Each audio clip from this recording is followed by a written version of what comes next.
These are small, but the ones out there are far away.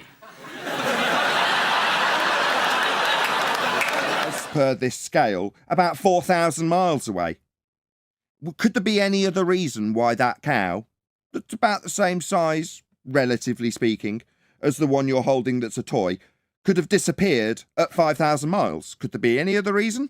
Now let me just start out by saying that might have been the worst analogy I think I've ever heard in my entire life. But to answer your question, it doesn't matter how far away this cow is. The only way we're going to be able to see it is if we're high enough so that the horizon is not actually obstructing it. Now we can look here. The only way we're going to be able to see the cow is if it's within that visible range. And obviously the cow will be hidden if it's too far away and is not within that visible range. This is really simple stuff to understand.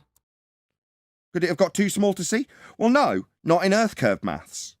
Because the cow in this example on screen will not only be shown with you seeing the side of your own head and a horizon that's a single point, but the cow will remain 4 feet high, and that value will not change at any distance.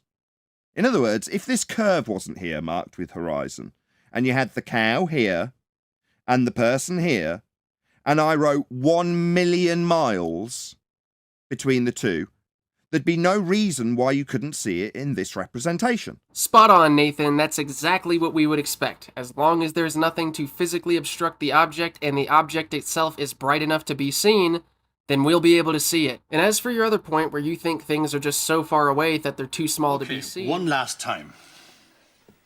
These are small, but the ones out there are far away.